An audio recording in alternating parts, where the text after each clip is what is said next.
की don't sit in front of any screen. जेव्हा science involved असतं तेव्हा इन्फ्लुएन्सिंग गोष्टींनी आपण इन्फ्लुएन्स व्हायचं नसतं. तर you will not get benefit of your food. योग्य अन्न योग्य त्या प्रमाणात आणि योग्य त्या वेळेत खाण्याला महत्त्व आहे. युअर ब्रेन इज नॉट को रिलेटेड विथ युअर गट.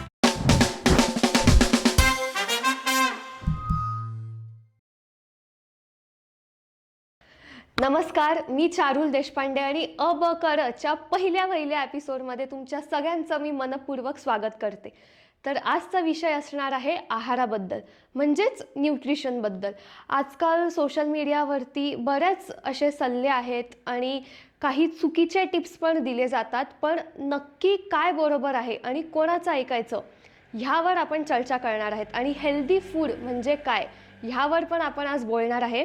तर आज आपल्यासोबत आहे अवंती दामले, जी एक स्पोर्ट्स न्यूट्रिशनिस्ट आणि वेलनेस कन्सल्टंट आहे. ती गेले कित्येक वर्ष या फील्डमध्ये काम करते आहे आणि पुणेरी पलटण ही जी प्रो कबड्डीची टीम आहे त्याची ती ऑफिशियल न्यूट्रिशनिस्ट आहे. आपण आज तिच्यासोबत गप्पा मारणार आहे आणि न्यूट्रिशन आणि डाएट याबद्दल टिप्स आणि ट्रिक्स पण जाणून घेणार आहे. सो अवंती, मला सांग की न्यूट्रिशनिस्ट ह्याचा एक्झॅक्टली काय मिनिंग होतो आणि तू एक न्यूट्रिशनिस्ट आहे, सो तुझं पहिलेपासूनच ठरलं होतं का की नाही मला याच फील्डमध्ये जायचं आहे आणि मला ॲज अ न्यूट्रिशनिस्ट म्हणूनच काम करायचं आहे? ओके. न्यूट्रिशनिस्ट म्हणजे मराठी भाषेमध्ये आहारतज्ञ. की आम्हाला आता आपण स्पेशालिस्टकडे जातो, डॉक्टरांकडे जातो, आय स्पेशालिस्टकडे की डोळ्यांचे डॉक्टर आहेत किंवा हृदयविकार तज्ज्ञ आहेत किंवा मधुमेहाचे तज्ज्ञ आहेत. तसं आहाराच्या बाबतीमध्ये आम्हाला प्रॉपर 3 वर्षाचा डिग्री आहे, त्याच्यानंतर 2 वर्षाचं पोस्ट ग्रॅज्युएशन आहे. असा मोठा कोर्स आहे. त्याच्यामध्ये आम्ही वेगवेगळ्या आजारांचा अभ्यास करतो, ॲनाटॉमीचा अभ्यास करतो, म्हणजे बायोकेमिस्ट्रीचा अभ्यास केला जातो आणि मग त्याचा आहारावरचा परिणाम ह्याचा अभ्यास केला जातो आणि मग आहार बनवला जातो. म्हणजे आमच्याकडे जेव्हा पेशंट येतो तेव्हा आम्ही त्याला जे काही डाएट देऊ ते आम्ही आधी आमच्या म्हणजे आमच्या कॉलेजच्या शिक्षणामध्ये आम्ही तो डाएट प्लॅन बनवलेला आहे. तो आम्ही बनवलेला आहे, म्हणजे कुकिंग केलेलं आहे. आमच्या लॅबमध्ये गॅस आणि सगळे पदार्थ, भाज्या, फळं, पॅन्ट्री सेटिंग असतं आणि प्रॉपर फूड बनवलं जातं आणि ते फूड टेस्टिंगला दिलं जातं. आणि ते फूड टेस्टिंगला दिल्या गेल्यानंतर ज्या समोरच्या मॅम किंवा टीचर असतील ते टेस्ट करतात. मग ते फूड पॅलेटेबल आहे का, म्हणजे तू डाएट तर अगदी आहारशास्त्राच्या दृष्टीने योग्य दिलंस, पण ते खावतोय का त्या समोरच्या माणसाला ह्याचा अंदाज दिला जातो. आणि ह्याच्यानंतर काउन्सिलिंग, कारण म्हणजे सगळ्यांना माहिती आहे ना की काय खायचं आणि काय नाही खायचं. आपल्याकडे तुम्ही फिरायला गेल्यानंतर, आता ॲक्च्युली मी परवा दिवशीच एका ठिकाणी फिरायला गेले होते, तर मला असं झालं की ओके, मी सोडून बाकी सगळेजण आहाराचे सल्ले देतात. बरं ठीक आहे, म्हणजे everybody is well equipped with the knowledge which is very superficial. So nutritionist व्हायचं मी ठरवलं होतं कारण मला मेडिकलमध्ये खूप इंटरेस्ट होता आणि 12वीला थोडे कमी मार्क मिळाले म्हणून मेडिकलला ॲडमिशन नाही मिळाली. आणि ज्या ठिकाणी मिळाली तिकडचं सगळं वातावरण बघून खूप घाबरायला झालं. म्हणलं मेरे बस की बात नाही आहे. हां, मग पण मी 8वी 9वी 10वी खूप प्रमाणामध्ये न्यूट्रिशन या विषयावर वाचलं, कारण मालती कारवारकर म्हणून एक खूप छान अशा न्यूट्रिशनिस्ट होत्या तेव्हा आणि आईकडे त्यांची खूप पुस्तकं होती. सो मी खूप पुस्तकं वाचली आहेत त्यांची आणि मग त्या पुस्तकांचा खूप अभ्यास केला गेला माझ्या नकळत. आणि देन आय स्टार्टेड आणि I love cooking. So cooking आणि सायन्स हे जेव्हा एकत्र येतं, so that is called as nutrition science, and it creates magic. And it creates and magic. it changes life also. Yes, absolutely. So साधारणपणे graduation झाल्यानंतर ठरवलं होतं की न्यूट्रिशनिस्ट म्हणजे व्हाईट कोट हा ठरलेला होता, तो कधी घालायचा हे ठरवलं नव्हतं फक्त. सो तसं म्हणायला गेलं तर आईकडनंच आलंय तुझ्याकडनं आणि शाळेपासूनच तू ते केलंय. सो तो एक बाळकडून मला तो मिळालाय तुला. माझ्याकडे 8 पुस्तकं होती मालती कारवारकर यांची आणि I was a big fan of her आणि अमेझिंग नॉलेज आहे त्यांचं. आणि नंतर मग मी जेव्हा शिकायला लागले तेव्हा तर मजा यायला लागली. तेव्हा अजून ते तुझ्या ह्याच्यात add on knowledge add on होऊन गेलं. राईट. आणि इट्स अ प्लेजर, एक सॅटिस्फॅक्शन पण मिळतं. इट्स अ प्लेजर बिकॉज तुम्ही त्या समोरच्या माणसाच्या मनामध्ये जाऊन, म्हणजे आपल्याकडे मराठीमध्ये एक म्हण आहे की समोरच्या माणसाला जिंकायचं असेल तर त्याचा मार्ग पोटातून जातो. सो मला ऍक्च्युली वाटतं समोरच्या माणसाची हेल्थ चांगली करायची असेल त्याचा मार्ग फक्त पोटातून जातो. गट हेल्थ चांगली असेल तर सगळे अवयव शांतपणे काम करतील. राईट. आता आपण इथे आलोच आहेत. तर मला सांग की आता सगळे अवयव चांगले काम करण्यासाठी चांगलं जेवण आणि चांगलं अन्न आपल्या पोटात जाणं आवश्यक आहे, राईट? सो ते हेल्दी फूड जे आहे ते तू कसं डिफाईन करशीलस एक्झॅक्टली? ओके, सी आता आपण असं म्हणून की बॅलन्स न्यूट्रिशन म्हणूयात. म्हणजे आपल्याला अंदाज येईल की बॅलन्स करायचा आहे, म्हणजे समतोल राखायचा आहे एखाद्या गोष्टीचा, बरोबर.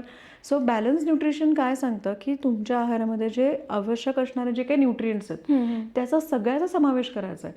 बॅलन्स न्यूट्रिशन असं कधीही कुठेही सांगत नाही की तुम्ही फक्त आणि फक्त प्रोटीन खा किंवा फक्त आणि फक्त कार्बोहायड्रेट्स बंद करा, नुसते सूप सॅलड्स खा, असं काहीही सांगत नाही. असं बॅलन्स न्यूट्रिशन हे सांगतं की तुम्ही योग्य प्रमाणामध्ये योग्य त्या कॉम्बिनेशनमध्ये तुमचा आहार घ्यावा, जेणेकरून तुम्हाला सगळ्या न्यूट्रिएंट्स मिळायला मदत होईल. You can't focus on only one nutrient. आपल्याकडे जनरली ना जेव्हा आपण डाएटचा विचार करतो तेव्हा आपण एका न्यूट्रिएंटवर फोकस ठेवतो. हो, आणि असं म्हटलं जातं की हेल्दी फूड किंवा असं जे असतं ते एकदम असं म्हणजे बेचव आणि काही टेस्टी नसतं. सो हा खूप मोठा मिथ आहे असं वाटतंय जेव्हा तू आता बोलते की हेल्दी फूड हे चविष्ट नसू शकतं, बट ते इंटरेस्टिंग पण असू शकतं. अगदीच. मग अगदी मी म्हणते इंटरेस्टिंगचं आता आपण नकोच विचार करायला. मला सांग, वरण भात तूप आवडतं ना? It is the best food for the system. So हे कम्फर्टेबल पण आहे, चविष्ट पण आहे आणि न्यूट्रिएंट रिच आहे. सो आपल्याकडचे जे ट्रॅडिशनल पदार्थ आहेत ते अतिशय सगळ्या प्रकारचे न्यूट्रिएंट्स कॉम्बिनेशन मध्ये देणारे आहेत. त्यामुळे चव म्हणजे अन्न बनवताना चव, त्याचा प्रेझेंटेशन आणि त्याच्यातील न्यूट्रिशन व्हॅल्यू, या तिघाही गोष्टींचा विचार केला गेला तर automatically you will start eating healthy. म्हणजे विदाऊट एनी फोर्स किंवा विदाऊट एनी पर्टिक्युलर काय म्हणूयात इक्विपमेंट्स किंवा काही पर्टिक्युलर गोष्टी की आम्हाला फक्त किवीच लागतं, आम्हाला फक्त अवोकाडोच लागतं, असं काहीच नाही आहे.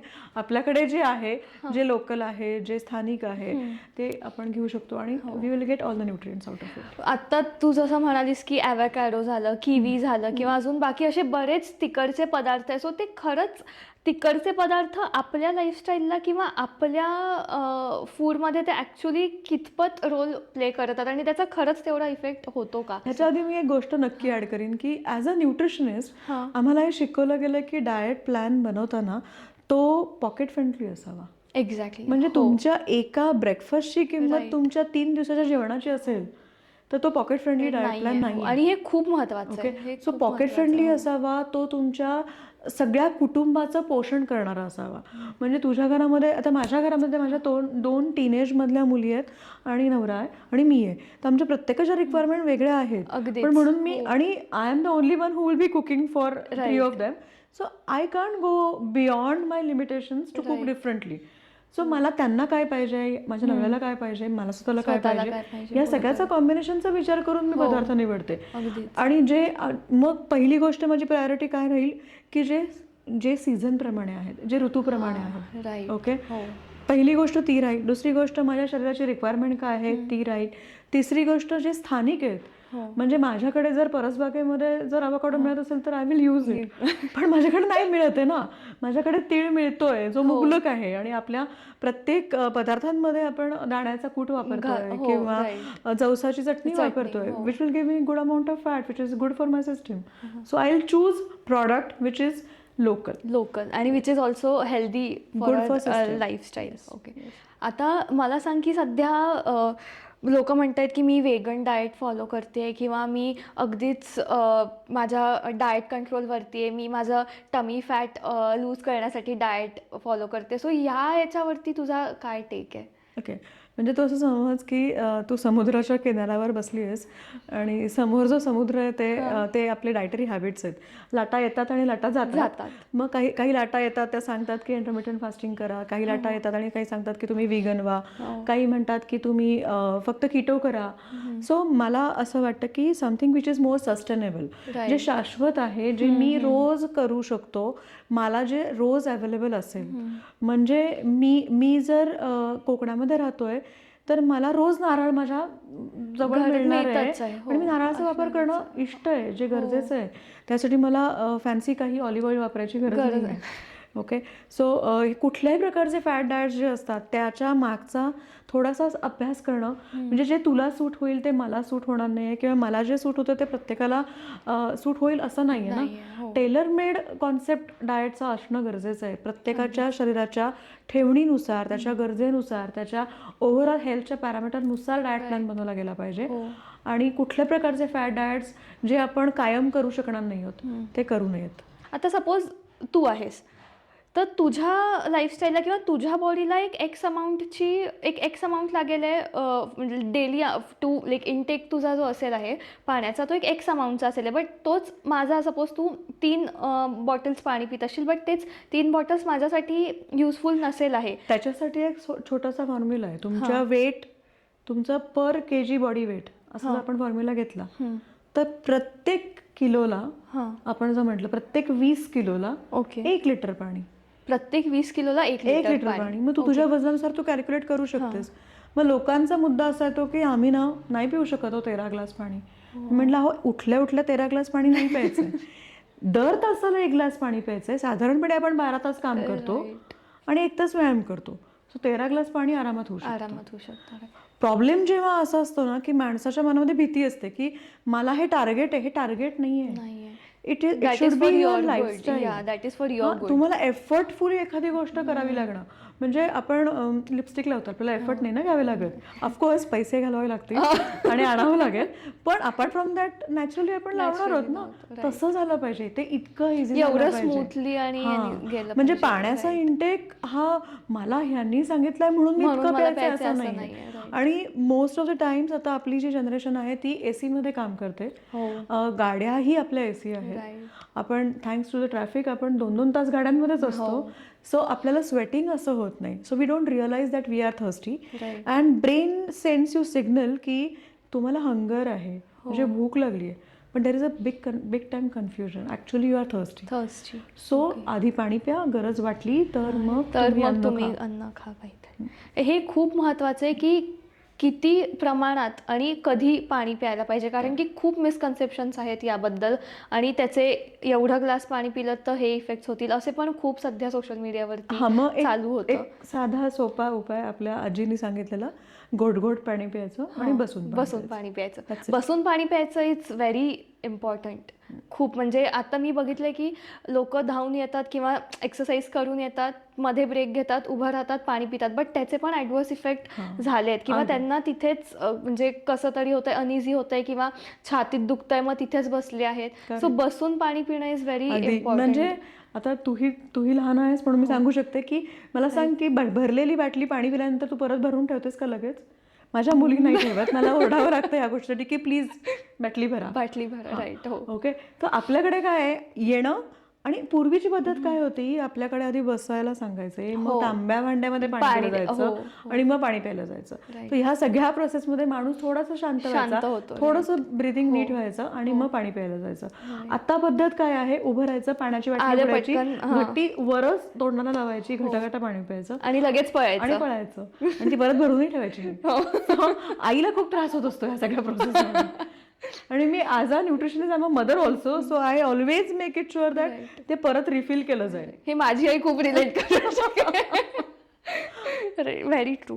तर तू पाण्याचं आणि फूडचं आपण बोलतोय, सो मला सांग आता हे तर कॉमन सगळ्यांसाठी लागू होतं की या अमाऊंटमध्ये पाणी प्यायला पाहिजे किंवा या पद्धतीने पाणी प्यायला पाहिजे. पण जेव्हा आपण फूडकडे येतो, सो अशा कुठल्या गोष्टी आहेत किंवा जे वेगवेगळ्या आपलं एज असतं. आता लहानपणीचं आपण जे खातो ते वेगळं असतं, मिड एजमध्ये असतो तेव्हा आपलं डाएट वेगळं असतं. सो ते कसं डिफर होतं? ओके. सी आता ना, एक तर पहिली गोष्ट आपल्याकडे एक खूप छान कॉन्सेप्ट होता की अन्नप्राशन समारंभ. म्हणजे लहान मूल 9 महिन्याचं झाल्यानंतर त्याला मामाच्या मांडीवर बसवलं जायचं आणि त्याला अन्नप्राशन केलं जायचं. ओके. अन्नप्राशन समारंभाच्या आधी कुठल्याही प्रकारच्या पावडरीचे त्याला थर पोटात घातले जायचे नाहीत. अगदीच. ओके. सो मग त्याच्याऐवजी मग तू you can choose a different food material, like तुम्ही खिमट आहे किंवा असं आहे, असं कसे पदार्थ दिले जायचे. सो अन्नप्राशन समारंभाला महत्त्व काय होतं, कारण त्याच्यामध्ये त्या बाळाला सगळ्या प्रकारच्या चवींचा त्याला पहिलं आपण म्हणूयात की इंट्रोडक्शन. सो मला असं वाटतं की आपण जेव्हा फूडच्या बाबतीमध्ये एस्पेशली प्रत्येक वयोगटानुसार आपण जर विचार केला तर प्रत्येकाच्या रिक्वायरमेंट वेगळ्या आहेत, कारण का त्याची कॅलरी बर्निंग कपॅसिटी वेगळी आहे. अगदीच.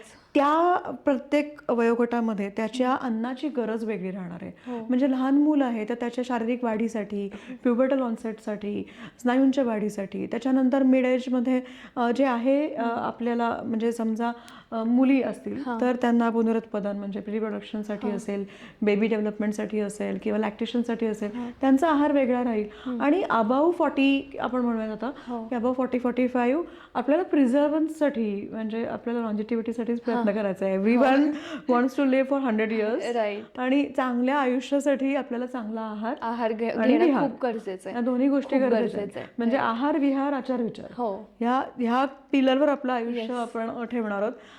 कारण एव्हरीथिंग इज रिलेटेड. राईट. सगळं को रिलेटेड. येस. WHO ची डेफिनेशन आहे पर्सन हू इज हेल्दी. असा जर प्रश्न विचारला आपण तर the person who is mentally, physically, socially healthy is healthy. म्हणजे जसा तुम्ही मानसिकता तुमची कशी आहे, शारीरिक कपॅसिटी कशी आहे आणि हे दोन्ही उत्तम आहे म्हणून तुम्हाला जर सोशल रिलेशन चांगले ठेवता येत असेल तर you are not healthy. You are not healthy. तर सगळ्या दृष्टीने विचार करायचा आणि मग आपण आपली हेल्थ डिफाईन करू. म्हणजे फक्त चांगलं खाणं किंवा चांगलं डाएट घेणं हेच गरजेचं नसतं, बट बाकीचे फॅक्टर्स पण खूप इम्पॉर्टंट असतात. सो आता याच्यावरती आलोच आहे आपण, तर मला सांग की तुम्ही जे खाता ते तुमच्या मेंटल हेल्थवरती कसं अफेक्ट होतं आणि मेंटल हेल्थ तुम्ही ॲक्च्युली कशी मेंटेन करू शकाल ह्यावरती काय सांगशील? पहिली गोष्ट म्हणजे मला सांगायला आवडेल की माइंडफुल इटिंग म्हणजे काय. माइंडफुल इटिंग म्हणजे right food at right time in right proportion. Okay. So योग्य अन्न योग्य त्या प्रमाणात आणि योग्य त्या वेळेत खाण्याला महत्त्व आहे. ते ह्या गोष्टीला आपण जर कॉम्बिनेशनमध्ये लक्षात ठेवलं तर आपल्याला खूप मदत होईल. आणि ह्याच्यातून आपल्याला एक कळेल की माइंडफुलनेस म्हणजे मी जिथे आहे तिथेच मी राहणं गरजेचं आहे ना. म्हणजे मी नाश्त्याला बसले तर मी रात्रीच्या जेवणाचा विचार करते आणि रात्रीच्या जेवणाला उद्याच्या दुपारच्या सकाळच्या नाश्त्यासाठी मी काय बनवू किंवा दुपारच्या जेवणात मी काय बनवू आणि मी ते कसं खाऊ असा विचार न करता हे माझं आत्ताचं खाणं आहे आणि ह्याच्यावर मी फोकस ठेवणं गरजेचं आहे. म्हणजे फिजिकली आणि mentally present at that moment. म्हणजे असं नको की तुम्ही फिजिकली तिथे आहात बट मेंटली तुम्ही कुठेतरी दुसरीकडे आहात असं नको. बट म्हणजे जेवताना पण ते तेवढं तसंच फॉलो करायला पाहिजे. लिव्ह इन द मोमेंट जे म्हणतो आपण. ऍब्सोल्युटली. म्हणजे माइंडफुल इटिंग मध्ये ना मी सगळ्यांना आधी सांगते की don't sit in front of any screen because you don't realize समोरची जी सिरियल मधली जी एखादी सासू असेल, नणंद असेल किंवा सासरा असेल आणि तो त्याला कोणाला तरी टॉर्चर करतोय आणि त्याला आपण घरी बनवलेली कोशिंबीर खातोय तर कोशिंबीर काही बेनिफिटच नाही देणार आहे जरी आपण हेल्दी खातोय तरी. Because your brain is not को रिलेटेड विथ युअर गट. आपण ना एक बेसिक कॉन्सेप्ट लहानपणी शिकतो तो म्हणजे सेन्स ऑर्गन्सचा. ओके. मग सेन्स ऑर्गन्स काय आहेत? डोळे आहेत, कान आहेत, नाक आहे, त्वचा आहे आणि जीभ आहे. ह्याचा वापर करून आपण अन्नाकडे बघतोय का ह्याचा विचार करायला पाहिजे. म्हणजे माझ्या जेवणाच्या ताटामध्ये हिरव्या रंगाची पालेभाजी आहे किंवा गाजराची कोशिंबीर आहे जी केशरी रंगाची आहे किंवा मी कढीपत्त्याची चटणी केलेली आहे तर त्याचा रंग काय आहे हा विचार जर मनामध्ये येत नाहीये आणि त्याच्या ऐवजी समोर पॅलेस्तानी कसे लढतायत किंवा आज जरा स्टॉक घ्यायला पाहिजे होता का म्हणजे थोडासा प्रॉफिट झाला असता का हा विचार येत असेल तर you will not get benefit of your food आणि तुम्ही हेल्दी नाहीच नाही राहू शकत. सो यू हॅव टू म्हणजे असं एन्जॉय करून किंवा तो फील घेऊन तुम्हाला ते. So make it sure that you're using 5 sense organs. You are mindfully present while eating food. आणि मग automatically you will start focusing. माझ्या सगळ्या पेशंट्सना मी डायट दिल्यानंतर सांगते please send me photograph. Right. अगदी. हो. सो ब्रेकफास्ट लंच डिनरचे फोटो पाठवा आणि त्याच्याबद्दलचं इमोशन लिहा. म्हणजे तुम्ही जेव्हा तुम्हाला माहिती आहे की तुम्ही चुकीचं खाताय तुम्ही ते खाता आणि मग तुम्हाला येणारं गिल्ट लिहा ना. तो गिल्ट पण आलाय ते. सो तुम्हाला तुमच्या ब्रेनमध्ये हे रजिस्टर होणार आहे की हां मी खाल्लं. म्हणजे मी असं म्हणतच नाही की तुम्ही 24 तास 12 महिने चांगलं खाल्लं पाहिजे किंवा हेल्दी खाल्लं पाहिजे. 80 times it healthy 20 times indulge. पण इंडल्जन्स करताना किंवा मंचिंग करताना सुद्धा माइंडफुलनेस पाहिजे की मी हा पदार्थ मला माहिती आहे मी चुकीचा खातोय पण मला ह्याच्यानंतर जर गिल्ट येत असेल, माझ्याकडे असे कितीतरी पेशंट्स येतात, कारण का आता मी 20 वर्ष झाली प्रॅक्टिस करते.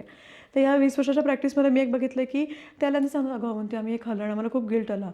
मी म्हटलं खाल्लं का, आनंदासाठी ना, मग तो आनंद कुठे गेला? So please make it sure that you are eating mindfully and mindfulness. आणि आपण निगेटिव्ह गोष्टीमध्ये जास्ती येतो, म्हणजे गिल्ट आला त्याच्यावरती जास्ती स्ट्रेस होता इन्स्टेड ऑफ तो आनंद घेतला आपण त्याचा. आणि प्रत्येक फूडचं कोरिलेशन आहे. म्हणजे अनफॉर्च्युनेटली आपण फक्त एका हॉर्मोनवर कॉन्सन्ट्रेट करतो, तो म्हणजे इन्सुलिन. खाल्लं की इन्सुलिन सिक्रेशन होत आहे, मग मी खाल्लं पाहिजे की नाही खाल्लं पाहिजे, किंवा मी किती मिनिटात खाल्लं पाहिजे, किंवा मी किती गॅप ठेवली पाहिजे. पण there are multiple hormones. There are dopamine, there are serotonin, there is oxytocin. Of course oxytocin तुम्हाला काही फक्त फूडच्या, पण फूड पण प्रेम करतच ना आपल्यावर, आणि आपण सो आपणही म्हणजे आपल्यालाही प्रत्येक पदार्थ खाल्ल्यानंतर काहीतरी भावना निर्माण होतेच. So every hormone is important, not only one hormone. तर या सगळ्याचा विचार करायचा आहे आणि त्याच्यानुसार खाणं डिफाईन करायचं आहे. आणि ब्रेन हेल्थ किंवा mental health is absolutely dependent on your food. Okay, म्हणजे मी काही गोष्टी फॉलो करते, मी सुद्धा रील्स खूप बघते. सो त्या रील्समध्ये मी एक ऐकलं होतं की जैसा पाणी वैसी वाणी, जैसा अन्न वैसा मन. सो जसं अन्न आहे ना तसं तुमचं मन होणार आहे. म्हणून तर आपल्याकडे काही कॉन्सेप्ट होते असे की तुम्ही जेव्हा खूप तेलकट पदार्थ खाताय किंवा खूप चटपटीत पदार्थ खाताय, तर त्याचा तुमच्या गट हेल्थवर परिणाम होतो. आणि गट हेल्थ जर अफेक्टेड असेल तर मेंटल हेल्थ अफेक्ट होते. मी बरेच वेळेस लेक्चरमध्ये हा प्रश्न विचारते, हू इज हॅपी? ओके, तर म्हणजे तुम्हाला जर हिरा दिला तर तुम्ही खुश होणार आहात का तुम्हाला सकाळी पॉटी झाली तर खुश होणार आहात? सो म्हणजे बी जेन्युइन. तर मला बऱ्याच वेळा सगळ्या लोकांकडून असा रिस्पॉन्स येतो की आम्हाला सकाळी पोट साफ झालं की खूप आनंद होतो, कारण तो हिरा घालून जेवढा आनंद मिळणार नाहीये तेवढा आनंद मला सकाळी पोट साफ झाल्यानंतर होतो. सो खूप बरोबर, हे खूप छान. आणि अन्न हे एकत्र आणि ते खूप म्हणजे कोरिलेशन खूप महत्वाचं आहे ते होणार. सो आता तू ह्याचं म्हणालीच आहेस की जो मेन हार्मोन असतो किंवा जे मेन इन्सुलिनचा तू आता टॉपिक काढलास, तो शुगर सिक्रेशन आणि ह्याचं आलं. सो मला सांग की शुगर सिक्रेशन जे आहे, किंवा अतिच की शुगर नको, किंवा मी शुगर कट डाऊन केली आहे, असे पण खूप डाएटमध्ये येतात की नाही मी नो शुगरवरती आहे, मला काहीच नको आहे आत्ता, असं गोड पदार्थ काही नको आहे. सो खरंच तेवढं बेनिफिशियल आहे का की शुगर कट डाऊन केल्यावरती खरंच तेवढा इफेक्ट होतो तुमच्या बॉडीवरती? की आता बेसिक कॉन्सेप्ट आपण समजून घेऊयात. ओके, प्रत्येक अन्नपदार्थ खाल्ल्यानंतर आपल्याला काहीतरी उष्मांक मिळणार आहेत एक्सेप्ट पाणी. राईट. सो तू पोळी खा, भात खा, उसळ खा किंवा फळ खा, तू जे काही खाणार आहेस त्याच्यापासून पचन होणार आहे आणि त्याच्यापासून अल्टिमेटली काय तयार होणार आहे? ग्लुकोज. सो तुम्ही रिफाईंड शुगर बंद केलीत तर तुमच्या शरीरामध्ये आणीबाणी जाहीर होणार नाही. ओके, फक्त तुम्ही तुमच्या जेवणाच्या वेळा पाळताय का, तुम्ही राईट कॉम्बिनेशनमध्ये फूड खाताय का, आणि तुम्ही पाणी नीट पिताय का? कारण का लो बीपीचं कारण पाण्याचं प्रमाण कमी आहे, तुम्ही डिहायड्रेशनमध्ये आहात. ओके, आणि जर तुम्ही खूप हेवी एक्सरसाइज करताय किंवा तुम्हाला मोठं आजारपण झालंय किंवा तुम्ही खूप वेळ उन्हामध्ये आहात, तर मग लिंबू सरबत किंवा ORS is what? ORS is glucose with some electrolytes. Right. Okay, so आहारामधून रिफाईंड साखर बंद करायला सांगितली जाते, कारण का ती खूप अल्ट्रा प्रोसेस्ड आहे. त्याच्यामध्ये काय होतं आहे की त्याच्या कन्झम्पशन नंतर शरीरामध्ये अचानक खूप प्रमाणामध्ये ग्लुकोजची एंट्री होते. म्हणजे तू समजा अर्धी पोळी खाल्लीस तर तिला पचायला पुढचे 2 तास लागतील. ती स्लो हळू ग्लुकोज देत राहील, तुझ्या इन्सुलिनला थोडंसं काम करता येईल. पण मी समजा तुझ्या आत्ता असं एका ठिकाणी या खोलीत बसवलंय आणि तुझ्या अंगावर एकदम जोरात असा पाण्याचा फ्लो आला, तर तू पण घाबरून जाशील आणि तू रिॲक्ट करशील. सिमिलरली जेव्हा तुम्ही असे रिफाईंड शुगर असणारे पदार्थ खाता, शरीरामध्ये अचानक खूप प्रमाणामध्ये ग्लुकोज येतं, मग इन्सुलिनची धावपळ होतीये. मग इन्सुलिनची धावपळ झाली की बाकीच्या हॉर्मोनची धावपळ होतीये. शरीराला कळत नाहीये काय करायचं, मग शरीर म्हणतं की चला साठवून ठेवूयात, storage is always preferred. So मग चरबीच्या मध्ये रूपांतर होतं आहे. सो ज्यांना कोणाला साखर सोडायची आहे त्यांना काहीही फरक पडणार नाही आहे, कारण का ते नीट खाणार आहेत आणि प्रत्येक खाण्यातून त्यांना साखर मिळणार आहे. म्हणजे पोळीतून साखर मिळणार आहे, वरणातून साखर मिळणार आहे, भाजीतून मिळणार आहे, अन्न पदार्थांमध्ये जे आपले साईडचे आहे त्याच्यामध्ये आपण चटणी कोशिंबीर म्हणू किंवा फळं म्हणू, लोणचं आणि बाकी सगळं डावी बाजू सगळ्या पदार्थातून आपल्याला पचन होऊन ग्लुकोजच मिळतं आहे. So it is a big time myth की मी साखर सोडली आणि मला खूप त्रास झाला. नाही, कारण साखरेचं प्रमाण कमी झालं तुमच्या शरीराला जर तुम्ही योग्य प्रमाणामध्ये. बऱ्याच वेळेस असं होतं की आपण काही पेय पितो, म्हणजे ज्याच्यामध्ये उत्तेजक पेय आहेत की साखर घातलेली, उदाहरणार्थ चहा, कॉफी किंवा मग काही अजून वेगवेगळी उत्तेजक पेय आहेत की त्याच्यापासून पण नॅचरल स्ट्रॉम ऑफ शुगरच मिळते ना. पोळी खाऊन तुला किक नाही ना बसत, पण तुला काही पेय पिऊन किक बसते, चांगलं वाटतं. नाही, किक बसते. किक बसायचं कारण एक्सेसिव्ह स्ट्रॉम ऑफ ग्लुकोज आहे. ओके, पण जर तू पोळी खाल्लीस तू अशी म्हणतेस का काय मी हाय झाली आहे, नाही होत आहे आपण, कारण तेवढी साखर येतच नाही ब्रेन पर्यंत. शुगर हाय, शुगरची. सो आपल्याला हे समजून घ्यायचं आहे की कुठलेही अन्नपदार्थ आपण खाल्ल्यानंतर त्याचं पचन होणार आहे आणि मग आपल्याला ग्लुकोज मिळणार आहे. आणि असंही हे आहे का की आपण जर शुगरवरती एकदमच कट डाऊन केलं तर तुमचं वजन पण कमी होतं?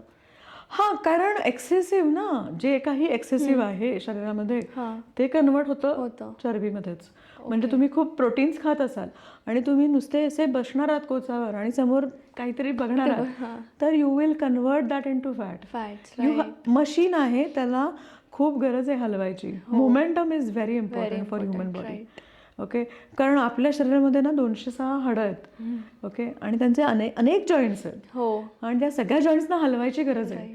नाहीतर आपल्याला आपण शेपूट तर आपली तुटलेलीच आहे, पण असे बरेच बॉडी पार्ट तुटू शकतात. अगदी. आता आपण याचं म्हणजे एक्सरसाइज आणि याच्यावरती बोलतोच आहे, तर मला सांग की एक्सरसाइज आणि डाएट हे किती म्हणजे असं हँड टू हँड जातं आणि ते किती महत्त्वाचं आहे? मी असं म्हणेन की व्यायाम हा जन्मल्यापासून गरजेचाच आहे.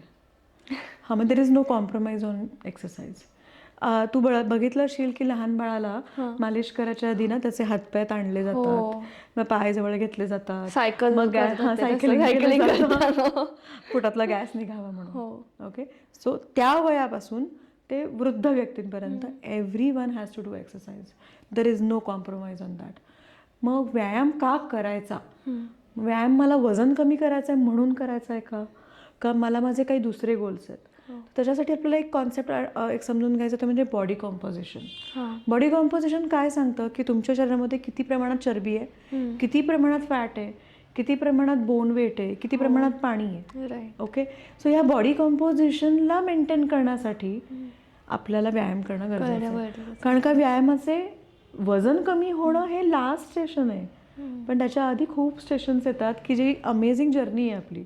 मग त्याच्यामध्ये उत्तम सर्क्युलेशन आहे, त्याच्यानंतर उत्तम प्रकारे आपल्याला ऑक्सिजनचा पुरवठा होणं आहे, स्वेटिंग आहे, डिटॉक्सिफिकेशन आहे. स्वेट झाला म्हणजे तुमच्या शरीरातून टॉक्सिन सगळी बाहेर पडतात. सो ही प्रोसेस आहे. त्याचबरोबरीने फ्लेक्झिबिलिटी आहे. ह्या सगळ्या पॅरामीटर्सचा विचार करायचा आहे. एक्सरसाइज म्हटल्यानंतर वजन कमी करणं हा एक चुकीचा अपॅरेंटली म्हणजे जेवढं पण बघितलं तर अपॅरेंटली सगळ्यांचा तोच गोल असतो की मला जिमला जायचं आहे, मला एक्सरसाइज, मला वर्कआउट करायचं आहे so that me slim trim दिसेल आहे. म्हणजे जर स्पेसिफिकली आपण मुलींचा किंवा एक वुमन ओरिएंटेड बघितलं तर हाच गोल असतो. असं नाही की बाबा मला फिट राहायचंय किंवा मला चांगलं वाटेल म्हणून मला एक्सरसाइज करायला जायचंय किंवा वर्कआउट करायचंय. स्पेशली बायकांसाठी हे सांगू शकते की दर शनिवारी जाऊन भाज्या आणतात, त्यावेळेस आपण जेव्हा भाजी आणतो तर कमीत कमी आपण 4 किलोची भाजी उचलून आणतो आणि आपल्या 5 वर्षाच्या मुलाला कडेवर घेतो आणि चालतो. आपण 5 किलोचा दळणाचा डबा खालून वर ठेवतो आणि आपण कपडे झटकून वाळत टाकतो आणि आपण कम्प्युटरवर काम करतो आणि आपण ड्रायव्हिंग करतो. तर ह्या सगळ्या गोष्टींसाठी आपल्याला स्नायूंची गरज आहे. सो वर्कआउटचा विचार केला तर मस्क्युलर स्ट्रेंथ, मस्क्युलर एन्ड्युरन्स, कार्डिओपल्मनरी जी एफिशियन्सी आहे ते आणि फ्लेक्झिबिलिटी ह्या कॉम्पोनंट्सचा विचार करून व्यायाम करायचा आहे. सो आजकाल सध्या वर्कआउट, एक्सरसाइज, डाएट हे खूप सुरू आहे आणि स्पेसिफिकली मुलांमध्ये किंवा बॉडी बिल्ड करायची आहे. सो त्यासाठी वेगवेगळे सप्लिमेंट्स पण घेतात ते. सो ते खरंच तेवढं गरजेचं असतं का बॉडीसाठी? ॲक्च्युली सप्लिमेंटचा अर्थ काय होतो माहिती आहे का, आपण पेपर लिहिताना कशा सप्लिमेंट्स वापरतो, म्हणजे मेन पेपर संपला की मग आपण एक एक एक एक पुरवणी जोडत जातो. सो सिमिलरली सप्लिमेंटचा अर्थ complimentary to the food. So basic नीट खाणं, योग्य झोप आणि योग्य व्यायाम, ह्या 3 गोष्टी केल्यानंतर जर गरज वाटली आणि काहीतरी पर्टिक्युलर गोल्स असतील, म्हणजे IT-तल्या लोकांना किंवा नॉर्मल डे टू डे लाईफमध्ये तुम्ही जर प्रिझर्वन्ससाठी किंवा सस्टेनेबिलिटीसाठी जर व्यायाम करताय, तुम्हाला कुठलाही सप्लिमेंट घ्यायची गरज नाही आहे. पण तुमचे काहीतरी स्पेसिफिक गोल्स आहेत, कारण का तुम्ही ॲथलीट आहात किंवा तुमची काहीतरी गेम आहे किंवा तुमचे काहीतरी इव्हेंट आहे, तर त्या गोष्टीसाठी तुम्हाला गरज वाटली तुम्ही सप्लिमेंट घेणं गरजेचं आहे. पण again under observation of doctor or nutritionist, कारण आम्हाला माहिती असतं की काय देणं गरजेचं आहे आणि त्या माणसाच्या शरीराची गरज काय आहे आणि किती अमाऊंटमध्ये किती देणं amount मध्ये गरजेचं द्यायचं आहे. आहे. कारण जर तुमचं जर आता always one thing one should remember is input and output, हे बॅलन्स असणं गरजेचं आहे. अगदीच. आउटपुट इज एनर्जी एक्सपेंडिचर आणि input is what you eat.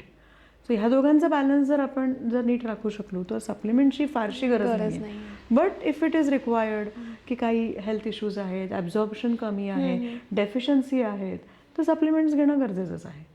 Right, अगदीच. पण आता एक्सरसाइज म्हणा किंवा हे सगळं सुरूच असतं, पण आता यंग मुलांमध्ये असतं किंवा बॉडी बिल्ड करायची, सो ते एक्सरसाइज करतात किंवा सप्लिमेंट्स घेतात. But on the other hand आपण हे पण बघितलं आहे की त्यांना हार्ट अटॅक येतो एक्सरसाइज करताना जिममध्ये, आणि इट्स ट्रॉमॅटायझिंग ऑल्सो, आणि म्हणजे तिथे लोक गेली आहेत. सो ते actually there is a difference between heart attack आणि cardiac arrest. Okay, cardiac arrest can happen to anyone at any given time. Okay, cardiac arrest हा काही कशामुळे होतो तर बेसिक त्याचं जे सर्किट आहे ना, आपलं इलेक्ट्रिकचं कसं सर्किट असतं, वायरिंग, त्या वायरिंगमध्ये फ्लॉज आहेत म्हणून कार्डियक अरेस्ट होतोय. कार्डियक अरेस्ट होऊ नये म्हणून आपल्याला जनजागृती करायला पाहिजे की CPR देण्याची. CPR जर तुम्ही दिलात तर तो माणूस नक्की वाचू शकतो, कारण का तो जो करंट जो तुटला आहे तो परत रिस्टोर होऊ शकतो. ओके, आणि एखाद्याचं आयुष्य वाचू शकतो. सो मला असं वाटतं, म्हणजे अमेरिकेमध्ये 10वी पास झाल्यानंतर सर्टिफिकेटच्या वेळेस कंपल्सरी CPR सर्टिफाईड नसेल तर त्याला ते सर्टिफिकेट दिलं जात नाही. तर आपल्याला शाळांमध्ये, प्रत्येक ठिकाणी, कॉलेजेसमध्ये अवेअरनेस क्रिएट करायला पाहिजे आणि अशा सर्टिफिकेशन्स आपण केली पाहिजे, जेणेकरून आपण एखाद्या माणसाचा जीव वाचवू शकतो. डेफिनेटली. आणि त्याच्यामध्ये पण असं आहे की CPR म्हणजे लगेच टार्झन सारखं CPR द्यायचा नाही आहे किंवा माउथ टू माउथ त्याला ब्रिदिंग करवायचं नाही, असं काहीच नाही. There is a scientific approach to save life, ते आपण करणं गरजेचं with all the technicalities also. आणि ओव्हरड्यू म्हणजे मला 42 किलोमीटरची मॅरेथॉन पळायचीच आहे, मला आज एवढं वेट लिफ्टिंग करायचंच आहे, मला I am not bothered about my ergonomics, I am not bothered about my physical strength, पण मी मेंटली काहीतरी ऑब्सेसिव्ह होतोय आणि म्हणून मी एक्सरसाइज करतोय आणि त्याच्यामुळे मला इंजुरीज होत असतील, तर then you have to rethink and reshape your mind आणि you have to reset your goals. There should be always plan B. म्हणजे मी 42 किलोमीटर नाही पळलोय म्हणजे मी अनफिट आहे का नाही. ओके, किंवा मी आज 100 किलोनी लेग प्रेस नाही मारलोय म्हणजे मी अनफिट आहे का नाही. So you have to reset your mind and your goals, because ultimately it is all about feeling good. Exactly. Exercise will give you lot of happiness because when you do exercise there will be happy hormone secretion.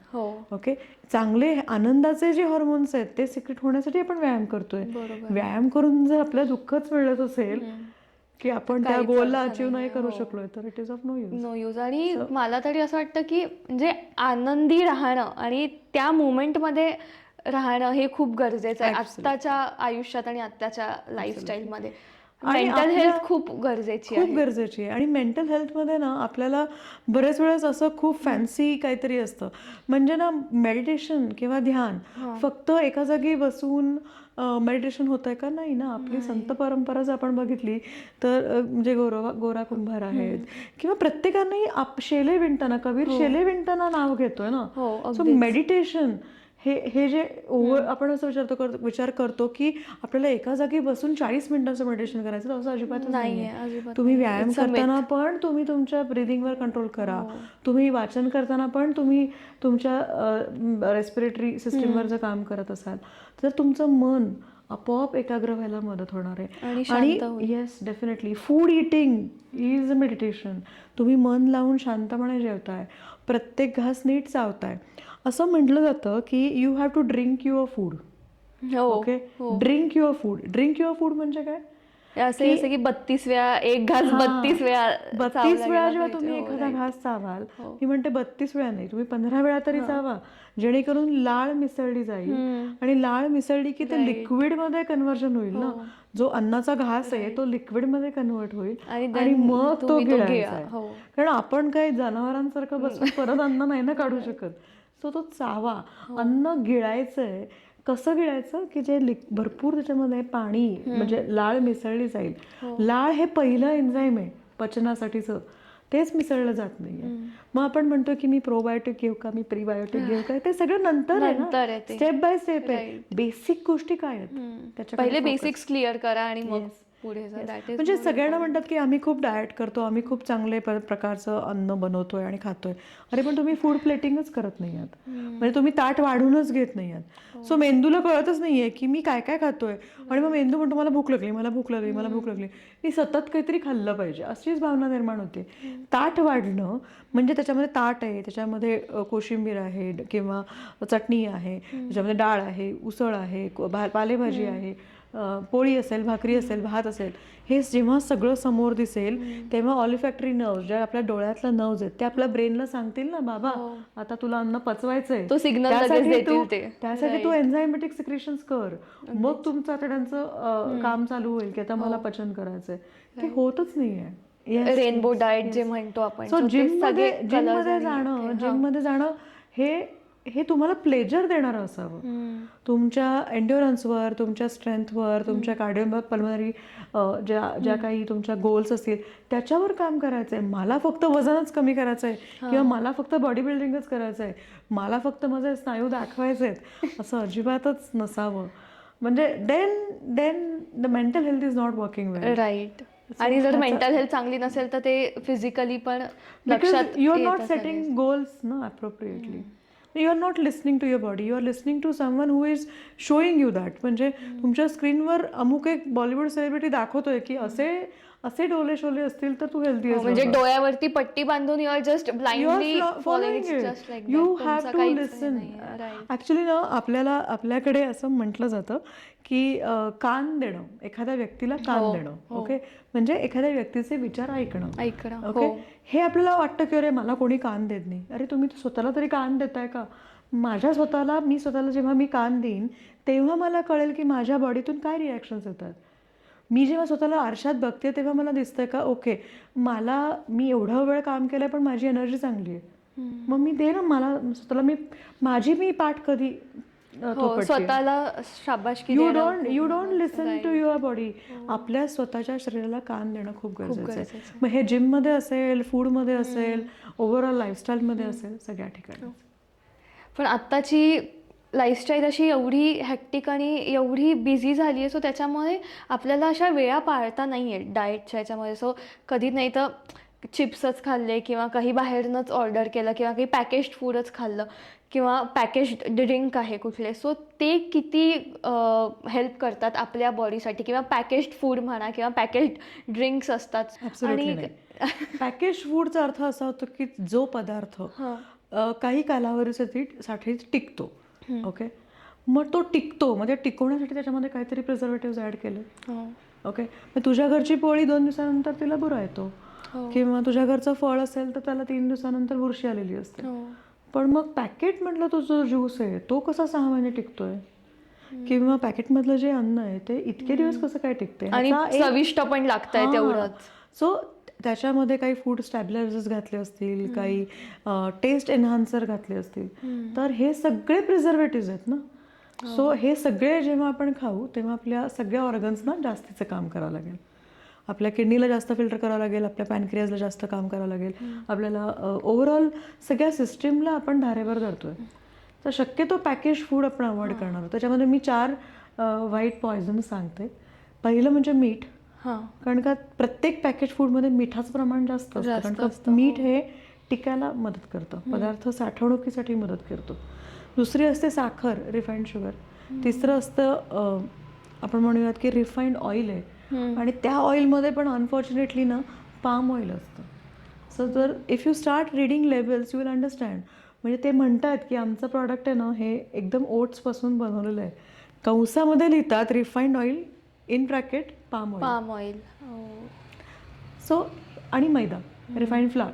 तर ह्या ज्या 4 गोष्टी आहेत ना, ह्या 4 गोष्टी असं असं आपण हत्तीचं आपण एक कोडं लहानपणी बघितलंय की 4 आंधळे आहेत आणि ते असे हात लावतात आणि मग कोणाला शेपूट सापडते, कोणाला पाय सापडतात, कोणाला सोंड सापडते. सो हे जे 4 आहेत ना हे असे आहेत माहितीये का, कोणाला एकच दिसतंय पण हे बाकीचे 3 हिडन दिसत. सो हा मोठा हत्ती आहे आणि हा भयानक आहे आणि हा आपल्या शरीराला प्रचंड प्रमाणामध्ये धोकादायक आहे. म्हणजे मी असं म्हणेन की मेंदूच्या हेल्थपासून ते स्किन किंवा हेअरपर्यंत everything is dependent on your eating pattern. आणि तुमच्या आहारामध्ये असे घटक असतील तर ह्या सगळ्या गोष्टींवर इम्पॅक्ट होईल. आणि हे तर पॅकेज फूडचं झालं, बट फ्रोझन फूड जे असतात की ते तर आपण फ्रीजमध्ये 6-6 महिने वर्षभर ठेवतो, तर again rich in preservatives. So त्याचाही इम्पॅक्ट एवढाच आहे. आता जंक फूड्सच्या बाबतीमध्ये मला तुला सांगावं असं वाटेल की आता कोणाला मिसळ खावीशी वाटते, कोणाला वडापाव खावासा वाटतोय, कोणाला पाणीपुरी खावीशी वाटते. सो होममेड, हां मग काही घरांमध्ये होममेड केलं जातं, काही लोक बाहेर आणतात. तर मी असं म्हणेन की आपल्याला दगडापेक्षा वीट मऊ ही एक म्हण माहिती आहे. ओके, सो दगड काय आहे आणि वीट काय आहे हे आपण बघूयात.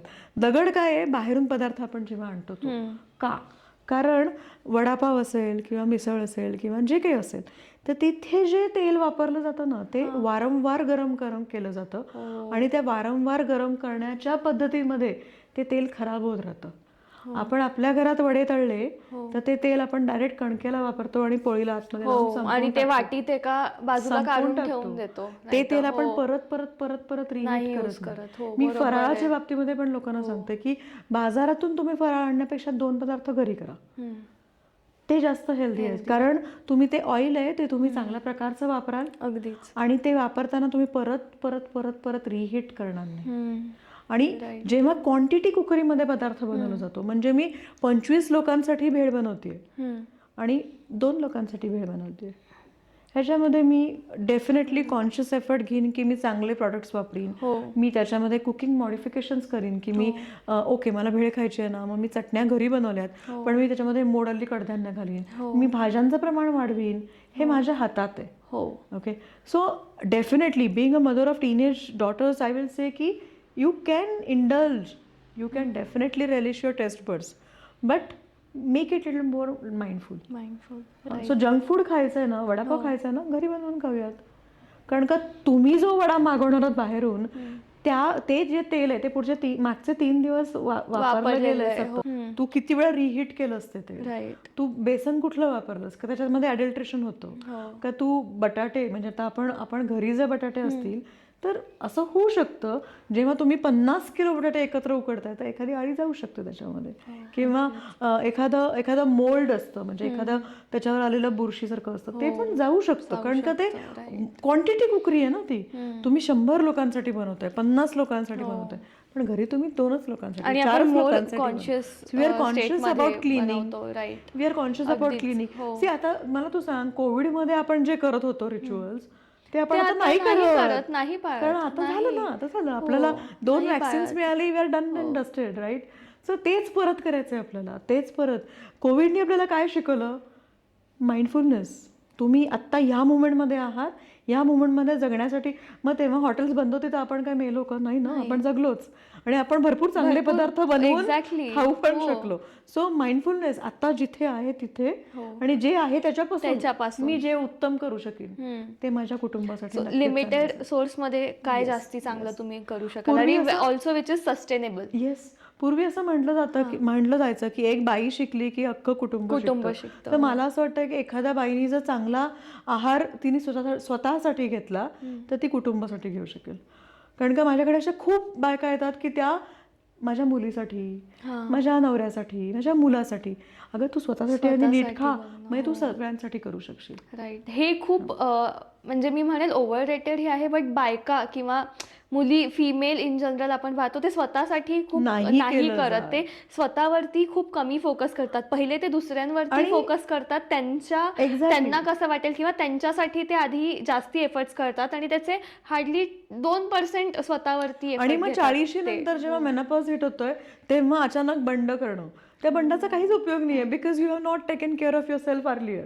राईट. ओके. आणि आय कॅन से दिस म्हणजे अगदी अपफ्रंट कॅमेरासमोर की प्रत्येक स्त्रीनी स्वतःसाठी किमान 60 मिनिटं व्यायाम करणं आणि योग्य आहार घेणं गरजेचं आहे.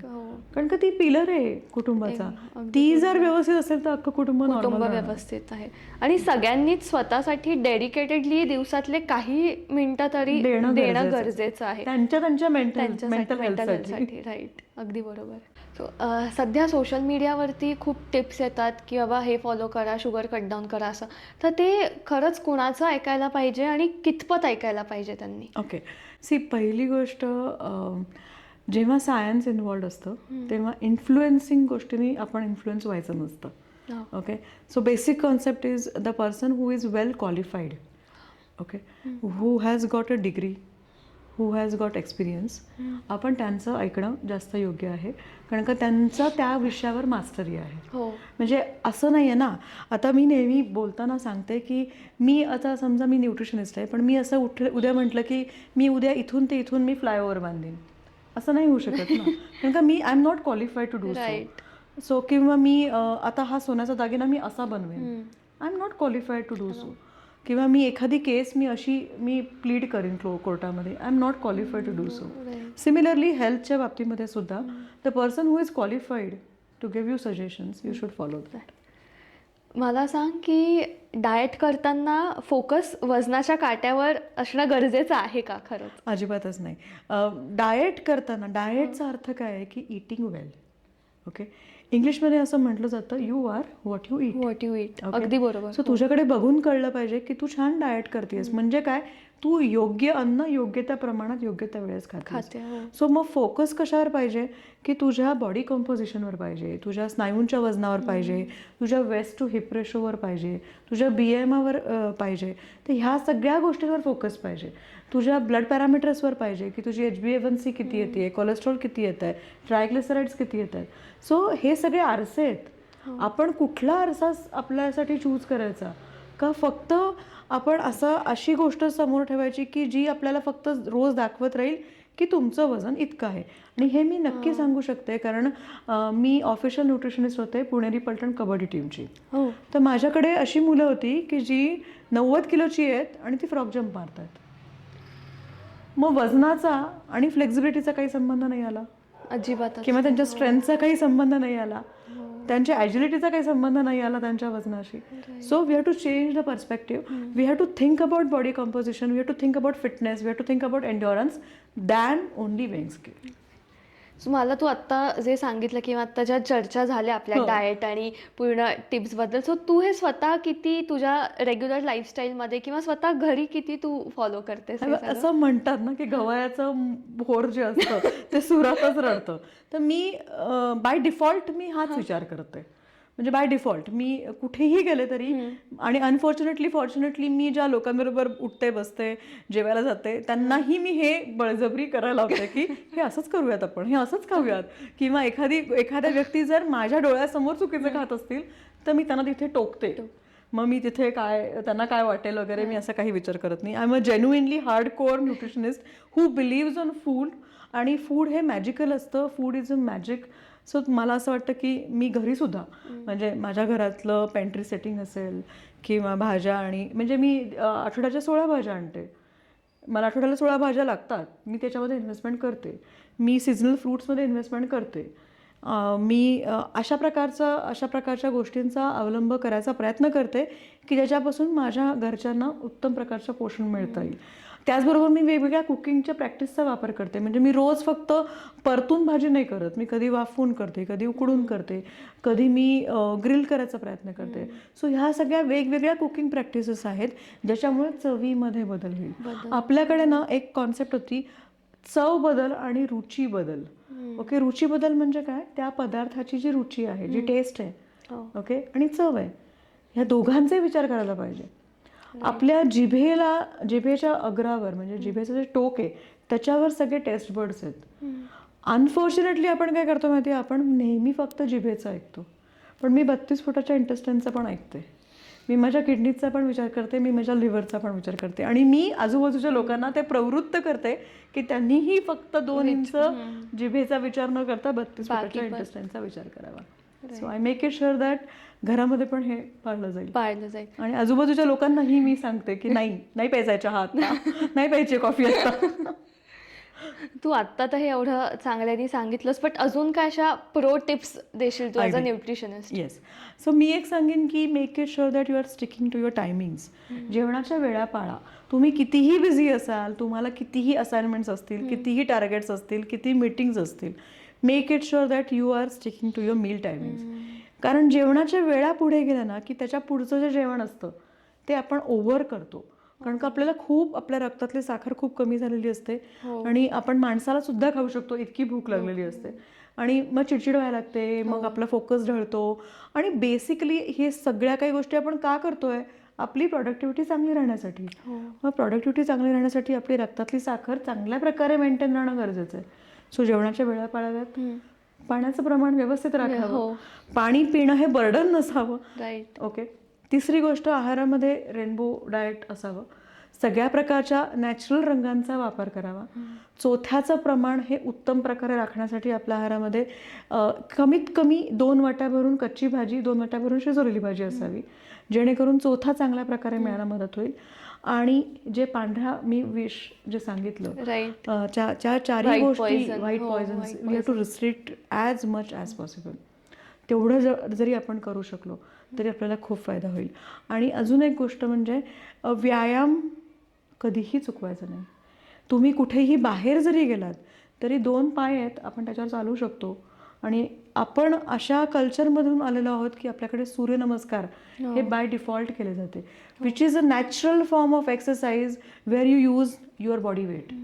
तुम्हाला कुठल्याही वेटची, कुठल्याही मशीनची, कुठल्याही जागेची गरज नाही. तुम्ही तुमच्या घरामध्ये पण सूर्यनमस्कार करू शकता. सो एक्सरसाइज करणं खूप गरजेचं आहे आणि त्याचा नक्कीच फायदा होऊ शकेल. सो मेंटल हेल्थ आणि फिजिकल हेल्थ हे दोघंही कोरिलेटेड आहेत. आणि चांगल्या मेंटल हेल्थसाठी चांगलं अन्न, चांगलं पाणी आणि चांगली झोप या तिघांचा नीट एकत्र आपण केलं आणि व्यायाम केला तर आपली मेंटल हेल्थ 100% चांगली राहणार. आणि सगळं को रिलेटेड आहे. जर मेंटल हेल्थ चांगली असेल तर तुमचे पूर्ण बॉडी पण त्याच्याने रिस्पॉन्ड करेल, आणि सोशली पण चांगलं राहील ना. म्हणजे ही उगीच चिडचिड करते, हिचे खूपच मूड स्विंग्स आहेत, टँट्रम्स हिचे खूप टँट्रम्स आहेत, असं काही होणार नाही. आणि you will have a healthy relationship with everyone. So personal लाईफमध्ये पण त्याचे बेनिफिट्स होतील आणि प्रोफेशनल लाईफमध्ये पण. ॲब्सोल्युटली.